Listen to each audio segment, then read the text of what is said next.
I live the answer.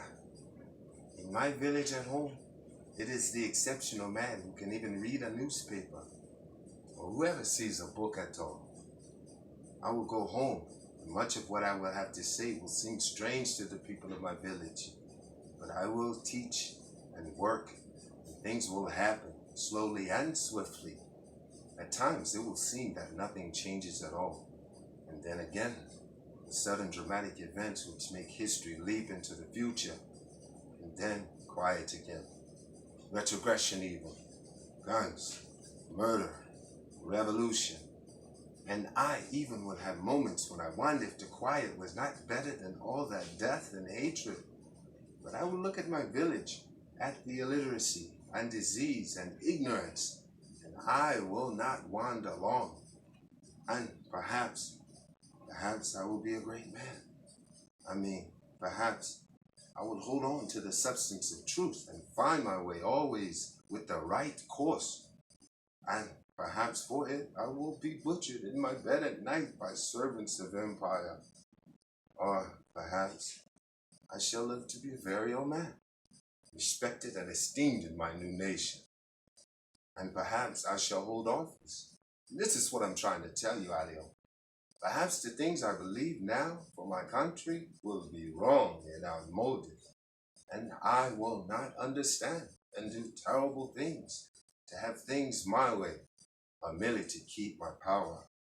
Don't you see that there will be young men and women, not British soldiers, but my own black countrymen, to step out of the shadows some evening and slit my then useless throat? Don't you see they have always been there, that they always will be, and such a thing as my own death will be in advance? They who might kill me then actually replenish all that I was. Benita, stop moaning and groaning and tell me what you plan to do. Actually, I have a bit of a suggestion. That when it is all over, that you come home with me. My dear young creature of the new world. I do not mean across the sea. I mean across the ocean. Home to Africa.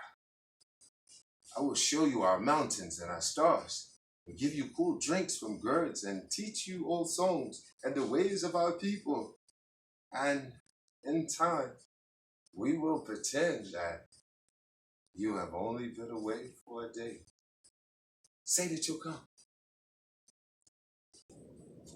It is Black History Month, February, year 2017, and much of what is said in that monologue is impactful to the black people, especially here in America. We got to realize that we suffer from envy and jealousy, and it is not enemies that we're having to come against. It's so-called friends and family.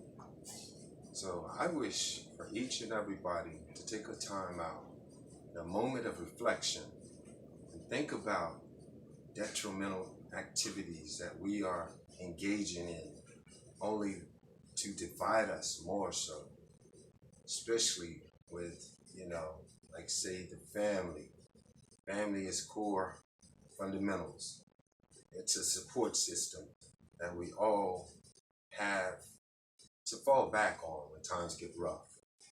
Every year, there's a summer, winter, spring, and a fall. And we all have these moments to where we fall. And a lot of times, all we need is a helping hand, a compassionate soul, a true friend who is possibly family as well. So, this Black History Month, please reflect on our actions that have been instilled in us since the Willie Lynch doctrine, especially with mother and father, dividing the support systems for children. Take time out and do better. Told that once we know better, we should do better. Now it's time for action.